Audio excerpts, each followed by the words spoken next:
Pessoal, uma boa noite. Meu nome é Sandro, eu sou lá do Quilombo Cafundá Estrogilda, fica localizado em Vargem Grande, na zona oeste do Rio de Janeiro, dentro do Parque Estadual da Pedra Branca.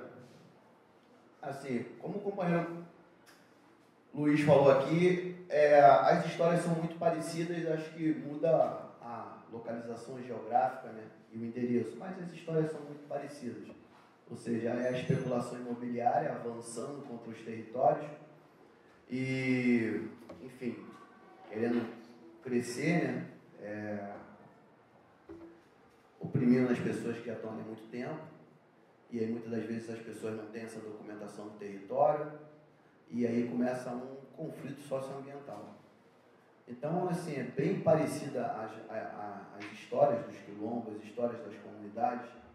E uma coisa que eu sempre gosto de falar lá é que hoje a gente temos aqui na cidade do Rio de Janeiro 5 comunidades quilombolas certificadas. E eu sempre faço essa brincadeira lá nas nossas falas, perguntando para os jovens que vão lá o que eles acham desses 5 quilombos. É muito ou é pouco? Pouquíssimo. E aí o que acontece? A gente sempre faz essa provocação de ter uma ideia de ter o quê? Uma educação que seja provocadora, né? Questionadora. E a gente se depara com a nossa cultura, né? O que a gente aprende de história na escola, né? Muitas das coisas nos são sonegadas, a gente não aprende a boa parte da história do Rio de Janeiro. E a gente se depara aí com 5 quilombos na cidade do Rio de Janeiro. E tem muita gente que chega lá que acha que é muito. Fala assim, nossa, mas o Rio de Janeiro é uma metrópole. E tem 5 quilombos? Como assim? E aí, de repente, quando eu sempre digo que é um momento de desconstrução, né? A gente vai andando pelo caminho e vai falando um pouco da própria história do Rio de Janeiro. Um local onde tem ali a pequena África, o Cais do Valongo, que recebeu mais ou menos 1 milhão de seres humanos, né, para serem escravizados. E aí a pergunta, a gente só tem 5 quilômetros, para onde foi essas pessoas todas? Para onde foi todo mundo? A gente imagina que essas pessoas não sumiram, né? A gente sabe que quando veio a abolição da escravidão, não foi feito um projeto para absorver essa mão de obra. O que aconteceu com essas pessoas que hoje, em 2019, só tem 5 quilômetros?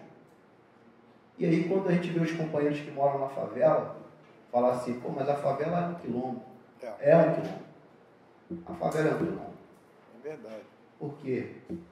Será que essas pessoas, num determinado momento dessas histórias, não estão espalhadas por essas favelas? Será que o companheiro que está lá na favela, ele não é um quilombola como eu? Outrora ele não foi ali descendente desses africanos que chegaram aqui para ser escravizados?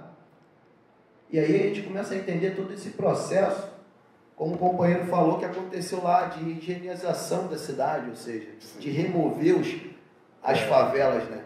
Porque já vem aquele entendimento de quem é que está na favela, quem mora na favela.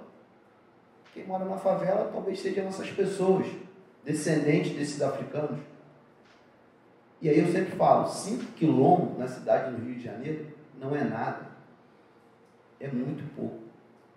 A região onde a gente vive, que é a Baixada de Jacarepaguá, era conhecida como a planície dos 11 engenhos. Se tinha naquela região 11 empreendimentos escravocratas, cadê todas essas pessoas que trabalhavam ali? Para onde que elas foram? O que aconteceu com essas pessoas? A gente tem ali 3 comunidades quilombolas, só ali naquela região, Quilombo do Camurim, Quilombo de Vargem Grande e Quilombo da Dona Belina, ali naquele eixo ali, Baixada de Jacarepaguá. E dentro do Parque Estadual da Pedra Branca, que boa parte do território do parque, quase todo ele, pertencia ao Mosteiro de São Bento, a gente tem vários companheiros desenvolvendo projetos, fazendo pesquisa, a gente se aprofundou nessa pesquisa. Por exemplo, tinha 3 empreendimentos escravocratas, ou seja, o engenho de Camurim, a fazenda de Vargem Pequena e a fazenda de Vargem Grande. Em 1833, mais ou menos, o mosteiro, na sua escravaria, tinha 290 escravos nesses 3 empreendimentos ali. E ali, só ali naquela área, só tem 3 quilômetros, só 3. Cadê essas pessoas? Para onde elas foram? Isso aqui que eu estou trazendo para vocês aqui, que eu estou falando, não são coisas da história nem da minha cabeça, não. Hoje você pode fazer pesquisa, se aprofundar nessa pesquisa, a gente tem assim uma sorte que o mosteiro, os monges, eles são muito organizados. Toda essa documentação está lá no mosteiro de São Bento. Quantos escravos tinham, o que era vendido, o que era comercializado, como foi a questão fundiária daquelas terras. E assim, hoje eu agradeço assim, aos companheiros mais velhos, como o Luiz, como o Adilson, porque o que acontece? Eu comecei a me debruçar em cima dessa história mesmo e correr atrás, quando você é tirado da sua zona de conforto, que até então você está na zona de conforto, você não... Então, quando começa essa história para a gente, que vamos afundar a Astrogilda, a gente sempre soube dessa descendência, mas estava numa zona de conforto. Quando chega em 2013, quando vem os grandes jogos para a cidade do Rio de Janeiro, o Estado resolve fazer o quê? Aplicar a lei. Nós estamos dentro de um parque estadual, ou seja, uma unidade de proteção integral. E pela lei do SNUC, é proibido lá ter moradia. Então o Estado, a partir de 2013, para atender os jogos, fala assim, não, o parque foi fundado em 1974. Se você mora aí agora, você invadiu esse parque. O parque é de 74, estamos em 2013, então vamos fazer o seguinte, vamos tirar todo mundo.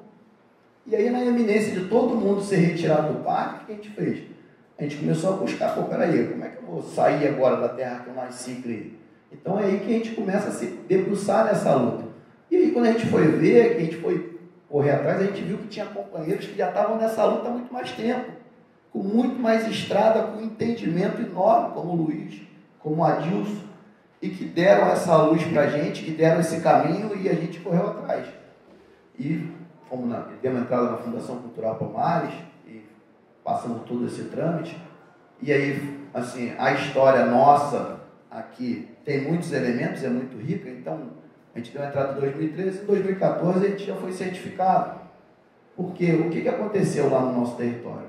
Por causa dessa documentação do mosteiro, as pessoas lá tinham os documentos da terra, né? Eu sempre brinco que lá onde no nosso território, o morador comprou a mesma terra 3 vezes. A terra primeiro pertencia à família de Estácio de Sá. Então, os escravos que já eram libertos negociaram a terra com a família de Estácio de Sá para poder sobreviver, para ficar ali. A troco de quê? A troco de trabalho. Quando Vitória Costa de Sá vem a falecer e sem herdeiros, ela deixa todas as terras no mosteiro de São Bento. Então, o que a igreja fez? Tomou a terra de todo mundo. Não, vocês não tem mais nada, agora a terra é minha.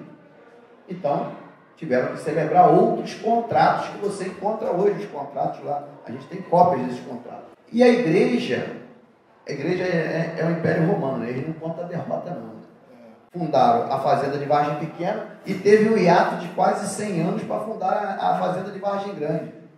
E o engraçado é o seguinte, por que eles tiveram essa diferença? Porque tinha resistência. Os escravos libertos se juntaram com os índios, os tupinambás, e começaram a defender aquele território. E aí, desde aquele tempo, já tinha uma malandragem. Parece que na zona oeste do Rio de Janeiro não tem índio, né? Pouco você ouve falar, mas tinha. Eram os índios tupinambás. Mas aí a igreja começa a chamar eles de caboclo da terra. Quando a igreja começa a colocar na história que o índio é o caboclo da terra, então nós não estamos brigando com os índios originários desse terreno. É o caboclo da terra. E o que a igreja faz naquela época para poder avançar e fundar a terceira fazenda que é de Vargem Grande? Começa a arrendar a terra, o caboclo da terra, que é o índio, e para o escravo liberto. Mas mesmo assim eles resistiram, porque eles queriam que o escravo que ainda não tivesse liberto tivesse direito à terra. E a igreja, muito malandra para enfraquecer a resistência, começou a arrendar a terra para o escravo que ainda era escravo na fazenda, por 50% do valor que arrendava para o índio e para o escravo liberto. Para enfraquecer aquela resistência. Olha como é que é a política de enfraquecer. Os movimentos sociais é antiga. Isso não é de agora, não. Não é essa galera que está aí, não. O negócio é antigo. E aí eles conseguiram fazer o quê? Construir a fazenda de Vargem Grande, enfraquecendo essa resistência. E nós, lá em Vargem Grande, nós somos descendentes de quê? Desses africanos que foram lá trabalhar nessa fazenda. E hoje a gente olha para aquele território e pensa assim, Vargem Grande, Vargem Pequena, Camorim, Campo Grande, mas vamos pensar que naquela época não existia essa limitação geográfica. Você está no Camorim, aqui na casa do irmão aqui, está em Vargem Grande ou em Campo Grande, era a mesma coisa, porque a floresta era o quintal da casa desses caras. Aquilo ali era toda a área de vivência deles. Onde é o Parque Estadual da Pedra Branca, é a área onde eles viviam, onde se locomoviam. E eu sempre falo que, às vezes, a gente tem que quebrar estereótipo. Olha só quanta resistência que teve nesse momento aqui, até a gente chegar em 2013, falando um pouco dos meus antepassados. E aí a gente imagina assim, pô, mas chega, vou lá no Quilombo Cafundá Estrogildo. Aí ela estava até brincando, que eu faço uma brincadeira lá, que a gente tem que quebrar os estereótipos. Quando a gente recebe o pessoal lá, numa visitação, né? Aí o cara fala assim, pô, sair de casa para ir no Quilombo. Aí você cria aquela imagem na cabeça. Né? Pô, vou no Quilombo, chega lá, tem um quintal grande assim, ó, cercado de casinha. Num canto tem uma galera que não trabalha, não. Tudo vagabundo. Eles tocam birimbau e jogam capoeira o dia todo. O Bolsonaro fala. Aí no outro canto, tem umas mulheres com aquelas saias lindas rodadas dançando João. Do outro lado, tem um centro espírita e a galera fazendo a macumba. Aí o cara sai de casa imaginando, pô, vou no Quilombo, rapaz. Chegar lá, vou encontrar uma mãe de santa daquela, já vou lá dar um salve, fazer um saravá, tomar 2 baforadas do preto velho e volta para casa com renovado. Aí ele chega lá no Quilombo, não tem nada disso. Aí ele fala, ué, cadê o Quilombo? E aí eu pergunto, mas o que é um quilombo histórico? Né? A gente cria essa imagem na cabeça, espera encontrar isso, chega lá, tu não encontra, tu fica assim, pô, será que esse quilombo é fake? Mas você vem acreditando no estereótipo e não para olhar a história daquele local, né? Toda aquela trajetória até chegar de luta, de resistência, até chegar ali. Aí às vezes eu brinco e falo, não, eu sou quilombola, mas olha só, eu tenho celular, eu ando de tênis, tem carro, tem moto. Aí, olha, como o McDonald's também. Ué, a gente é igual a todo mundo. Porque criou-se uma coisa na cabeça, que esse estereótipo, né? Eu brinco que lá na ponta da Marambaia tem um quilombo que tem uma história sensacional da Restinga de Marambaia. É diferente da onde eu moro, é diferente da onde esse companheiro mora, é diferente de onde esse companheiro mora. Mas quando você vai analisar a história, a trajetória histórica, é igual. Mas quando você chega lá, é diferente. Por quê? Chega lá na Marambaia, eles são pescador, vive do mar. Até a casa, o alinhamento da casa é diferente. Então, às vezes, a gente fala um pouco de dar uma quebrada nesses estereótipos. É legal, eu falo isso porque eu percebo muito isso das pessoas que chegam lá. Elas já vêm com essa coisa na cabeça. É a mesma coisa do índio, né?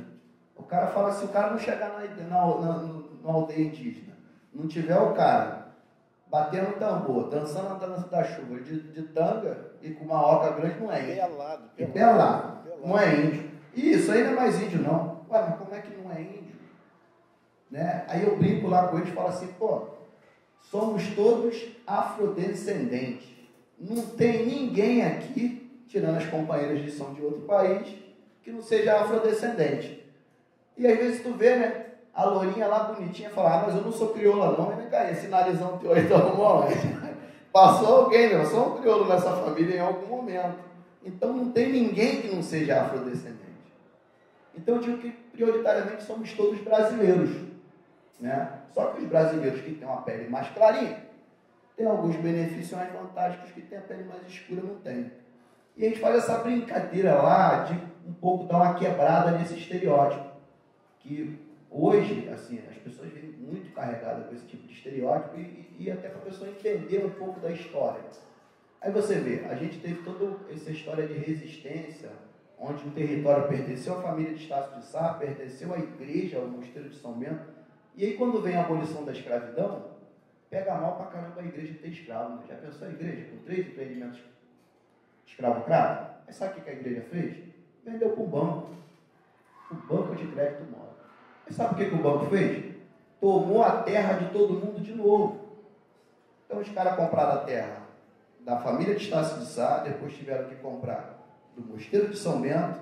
Aí o banco falou assim, olha só, eu vou fazer um carnê para vocês vão pagar esse carnê durante 30 anos. Depois de 30 anos, a terra vai ser de vocês. Aí o pessoal, ó, beleza. Aí foram feitas as primeiras cartografias do território, dividido em grelos, foi feitos os primeiros contratos, registros em cartório, e o povo pagou a terra durante 30 anos. E aí achou que estava legal. Quando chega em 1974, o governo do estado torna tudo parque estadual da Pedra Branca. E o que acontece? O povo perdeu a terra de novo, 3 meses. E aí o pessoal cansou. E aí, eu já nasci em 73, já dentro de uma esfera que o povo já estava cansado. E aí, quando chega em 2013, com a vinda dos grandes jogos, o Estado querendo fazer cumprir a lei, começa a colocar lá dentro do território policial armado, intimidando o agricultor, falando para ele, olha só, você não pode morar aqui porque isso aqui é uma unidade de conservação e você invadiu. E aí a gente começa essa luta de correr atrás dos direitos, e aí a gente foi ver a caminhada dos companheiros, e a gente conseguiu ser certificado. E a partir daí a gente começa a estudar mais, a buscar mais, a entender toda essa história de luta, né? E aí ele se deparou com essa coisa, a gente começou a ter que fazer trabalhos e contar a nossa história hoje, assim. Isso aqui, eu agradeço a oportunidade de estar aqui nessa sala, levando um pouquinho da história nossa para vocês. E eu digo que todo mundo que vai lá no Quilombo Cafundá Ostrogilda, ele leva um pouquinho da gente e deixa um pouquinho de si. E essa troca é importante. Essa horizontalidade é que está permitindo que a gente caminhe, e foi o que permitiu estar aqui nesse momento agora. Porque se eu não tivesse sido tirado da minha zona de conforto, eu provavelmente não estaria aqui. E não estava correndo atrás. Está acontecendo lá a mesma coisa que está acontecendo lá no Luiz. Agora a Otália que está vindo, já está pegando um território mais fácil, porque tem a galera que correu atrás, está aqui na luta, está aguerrado, brigando, e aí não está tão valorizado. Mas assim, é essa caminhada. Lá em Vargem Grande, poderia se chamar Quilombo de Vargem Grande. Estamos em Vargem Grande. Mas aí no ato da nossa certificação, resolvemos chamar de Quilombo Cafundá Astrogilda. Cafundá, porque a casa de Astrogilda, a quem a gente homenageou, que é minha avó, fica no Vale do Cafundá. E Cafundá vem da palavra, uma variação da palavra cafundó, né? Já ouviu falar? Pô, o cara foi lá pro Cafundó do Juro. Até porque se os crioulos fossem esconder num lugar fácil, ia ficar difícil, o cara tinha que ir num lugar distante.